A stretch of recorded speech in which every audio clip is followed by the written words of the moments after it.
Buddy, JP Alexander for the Rabid Dogs Unleashed, and today is Thursday. Just gonna look at my cell phone here. It's November 11th, 2021, and today I'm going to be talking about avoiding confrontation, or a story about avoiding confrontation. It was a few months ago, and it was over here down the street, maybe 6 months ago. I don't know. I'm not sure exactly when it was. Anyway, driving to the grocery store, supermarket, to get something, and I was driving my car, and I'm a little aggressive, me driver. You know, I'm from New York originally, lived all over the world.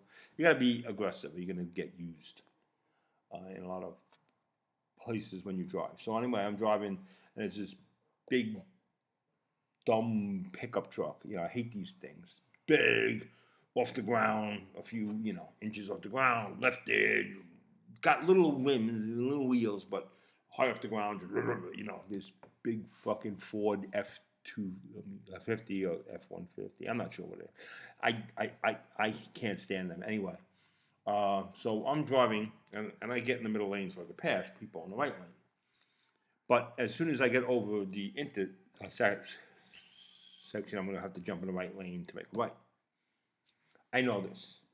And he's in, I probably am right next to him or around him, at this point. So the light turns green.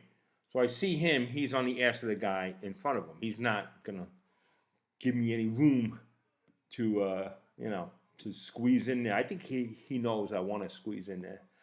And then the guy in front of him gets a little bit ahead of him because, I don't know, gets a little ahead of him. And then I kind of put my blinker on. He sees I want to get over. He's not going to let me get over. I kind of make my way over. He doesn't beep the horn, but, I wasn't that close to hitting him, I don't think. I made it, but he was, I could tell he didn't want me to get in. Fine. But I got him. Okay. So we're coming upon the grocery store over here, but there's going to be a turning lane. And as soon as I get where I could make the right into the turning lane, I paused for a second. That's all he needed. He zipped around me, so I couldn't make that right, He zipped his truck as fast as he could so he could cut me off from making that turn. I guess, he felt I cut him off. He can cut me off. What? Or whatever. Fine.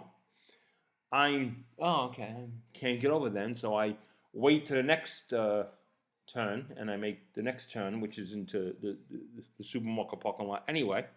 So I'm a couple of seconds behind him, So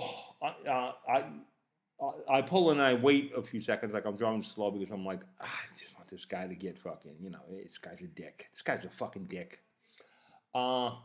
Maybe I was a little bit of a jerk first by making my way, but, it wasn't personal,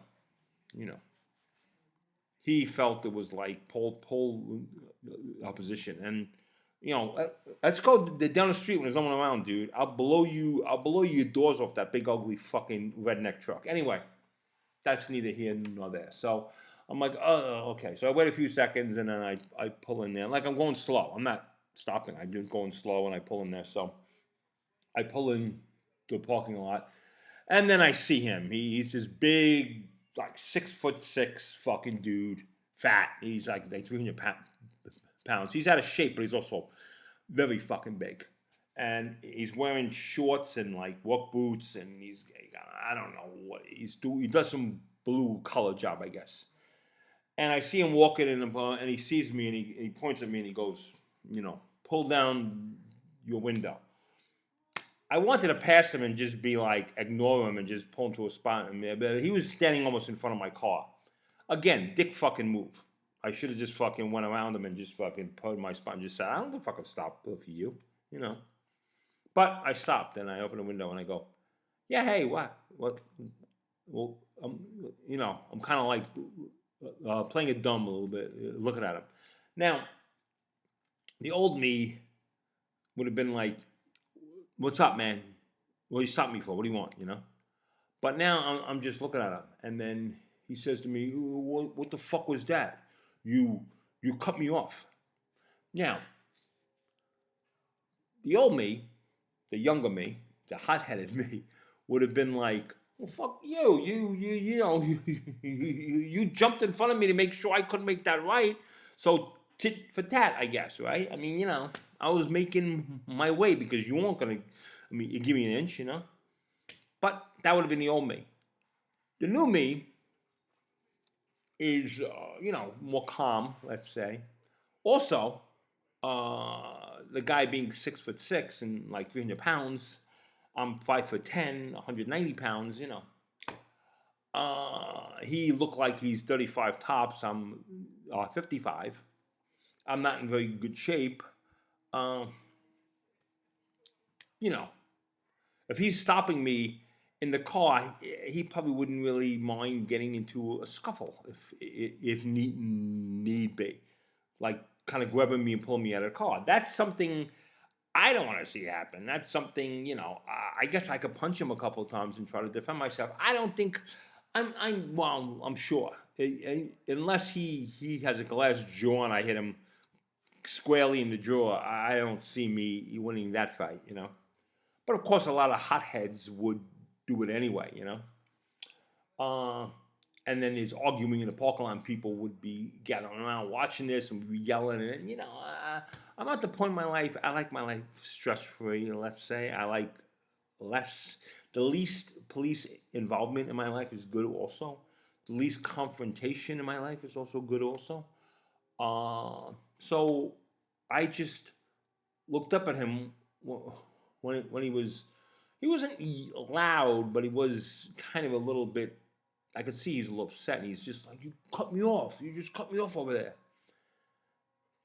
And I was like, I looked at him, and at that moment, it just shifted in my head. I stopped what I was gonna say, what I was gonna do, and I said, "Oh, where? Oh, I'm over there. Oh shit! I didn't see you, man. I'm sorry." And that just came out of my mouth, and he was like, he looked at me, and I could just see his angry look go to like just become a regular look, and then he said, "Oh, well, just don't let it happen again." Now, he doesn't fucking care if it happens again. He doesn't care if I do it to somebody else. But when I said that, I diffused the situation. Now, what's he gonna do? He's gonna say, "Fuck you, you're an asshole," and he punched me and grabbed me out of the car. There's witnesses that if I call the car, that's not gonna look good. That's not gonna look good. You punched a 55-year-old guy in his car, you know, when the guy wasn't even yelling at you, the guy apologized, and you punched him, you know, that wouldn't look good on him. That wouldn't look good at all. And then next thing you know, I'd be owning his dumb redneck truck and trying to sell that piece of shit. I guess a lot of people would like to buy that. But anyway, I just said, "Oh, well, over there, I didn't see it. I'm sorry." And then when he said, "Oh, well, just don't let it happen again."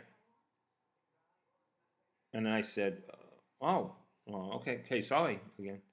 And then he was walking away, and when I said sorry again, and he walked away, and that was it. And then closed the window, parked the car, went into the store. Now, I was a little bit, you know, like, fuck him. I fucking bowed down.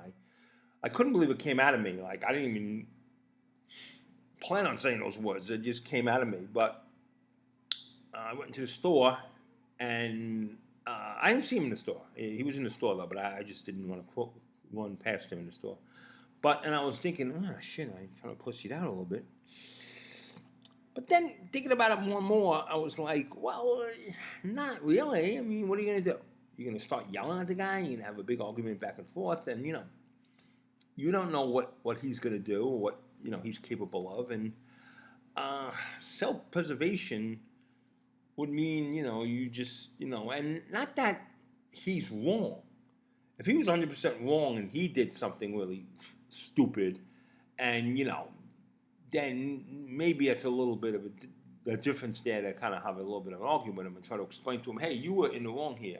But I did kind of, cut in front of him, So I admitted it and, went on to live to fight another day. So my point is that sometimes, how many people would do that? How many times did that happen? I mean, I've had times where I've had words with somebody in the car, and most of the time, they're not backing down. Even if they're wrong, they're not backing down. So, I think I was really very mature of me to back down and to avoid confrontation, to avoid, an ugly situation. He could have escalated to an ugly situation, but actually, I'm glad he prevailed too, because only a real dick would fucking keep that going. Even a real dick would escalate it more after somebody apologized. It'll be like in a Goodfellas, where the guys kept saying I'm sorry, and Robert De Niro kept it up. Because in that scene, if you know it or not, Robert De Niro wasn't saying, I'm not accepting your apology. He was saying, dude, I got to kill you. I mean, this sucks because I like you. You're my friend. We're in the same group here. We're friends. We go drinking together and everything. But since you bought that fucking car, you bought that mink, or you bought that nice car for your wife or whatever, I got to kill you. I just got to fucking kill you. I got to distance myself away from you and your stupid actions that you did after getting all this money. So I'm not mad at you now, and I'm not looking at you and I keep it going. I'm keeping it going because I realize I got to kill you, and I fucking hate that fact. So I'm going at you because this is the last time I'm going to go at you. And you're not going to see it coming, and it's going to come, and I'm going to kill you and your fucking wife in your fucking car. It's just, that's more or less what, But that guy wasn't Robert De Niro, and he just said, oh, well, I don't think he knew what to say. He's like, probably shocked that I was like, oh, I'm sorry, I didn't see you. And he just goes, oh, don't let it happen again. He probably didn't know what to say. If you probably interviewed him afterwards, he probably said, I didn't know what to say. I don't care if he does this to somebody else. I just was so shocked that he said that he diffused the situation right there, that anything I say other than that would have been a dick move. So I just go, oh, okay, well, don't let it happen again, and just walk away. He kind of stopped my anger right there, because I realized he's apologizing, which is a big, this is what people do. Anybody who says you don't apologize for it, that's bullshit. That's bullshit. And men don't do this, man. Nah, that's bullshit. A lot of times being a real man is admitting you're sorry. The person who, I always like to say this, the person Edith Piaf said, I regret nothing. She had a lot to regret. And the fact that she regretted nothing means she's a piece of shit. You gotta regret a lot in this world. You really do. I regret a lot of shit I've done in this world. Not that I'm gonna go back and redo it any differently. It's got me to where I am now, to the point in my life where I am now, but you gotta regret some shit you've done. You've got to. And if you don't, you just haven't learned anything from life, have you? You just use and take, and you're a fucking succubus of the world if you don't regret anything. And I regret a lot of shit in my life, and you could regret stuff, and you could also apologize for your actions, and you could be a good person. I mean, this is what sometimes being a good person is. It's sometimes admitting fault, even when even when you could say something to him too. You could say, yeah, sometimes it's just sucking it up and saying, what's to gain from this? Let me just say, okay. And I've learned that too in my relationship with my ex-wife. Maybe because I don't care anymore. That's probably another video, another time for another video, explaining how when you don't care anymore, you could pretty much just blow things off. But I've learned to just not get into things with her because it's not going to prove anything. There's no end game. What's the end game? There is like, what's the end game for telling that guy, "Fuck you, you couldn't." What is the end game? Not uh, a losing face between me and him. Like I care. What I'm probably never going to see the guy again. I've never seen him since. I don't even remember what the guy looks like. I mean, well, the fact that he was really big.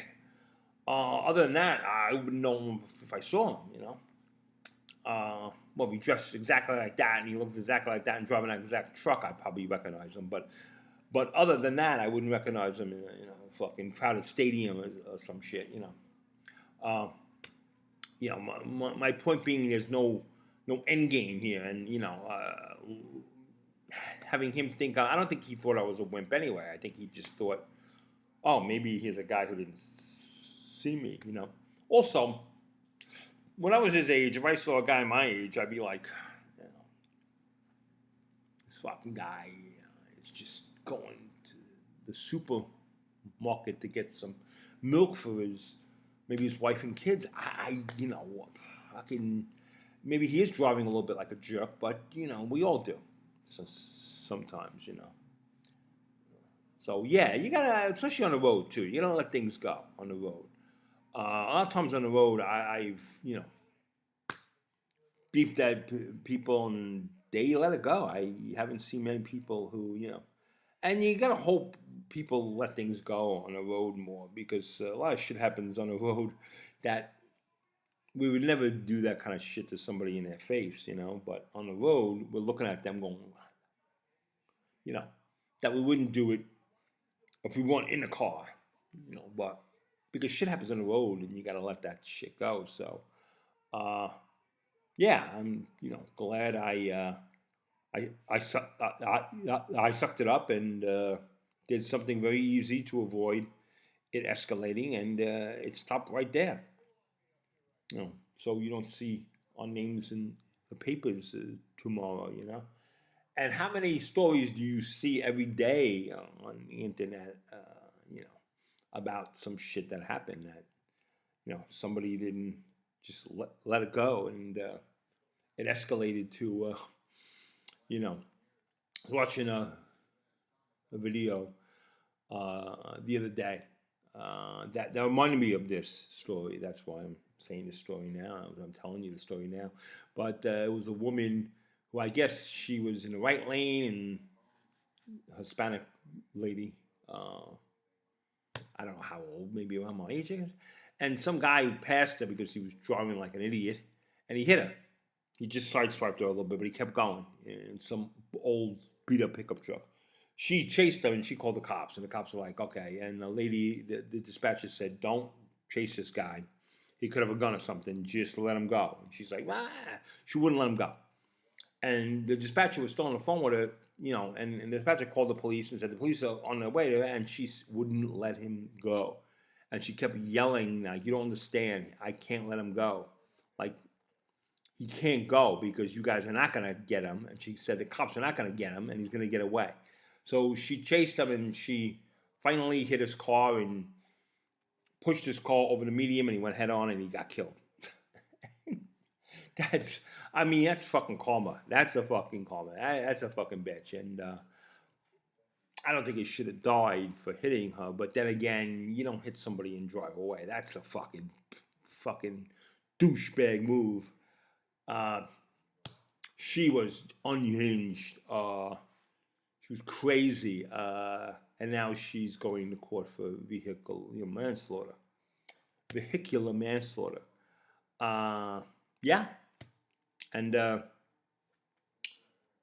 almost hope she gets off with like maybe some probation, and I don't know, because I kind of think she's crazy, but she's got some fucking balls, and I respect that, because the guy's a fucking asshole. But wow, I mean, that's karma, and it's a bitch, and worst comes to worst, she ain't dead and he is, so wow, that's some pretty ugly thing. But of course, my car story isn't nearly as dramatic as that. But then again, there's no video on you know uh, uh, YouTube about that now, huh? I'm sure if he would have punched me and a fist would have started flying, somebody would have taken out their camera, their phone, and just started filming the whole thing and released it somewhere. But it didn't get to that point. There was just some people in the parking lot who were kind of like walking by, who were kind of like slow. It's funny. We live in a voyeuristic. Uh, I call it a French world. Like the French were the biggest voyeurs I've ever known. Before I moved to France, I lived there from 2000 to 2002. Before, I've never seen anything like this. I've seen it in the United States more since then. But before that, I grew up in the United States, and I've never seen anything. The French were fucking voyeurs. They loved to just look at others. Not that they did anything about it or even talked about it much, but they just like to. It's like they were. I don't know. They were odd. Like when I was sitting, I would go to a cafe on the Champs-Élysées. Champs-Élysées are the whatever the streets there. But anyway, Champs-Élysées, it's a cafe. And outside, the seats, there'd be a little table that's no bigger than this laptop, you know? And there'd be 4 seats over here, facing out, facing towards the street.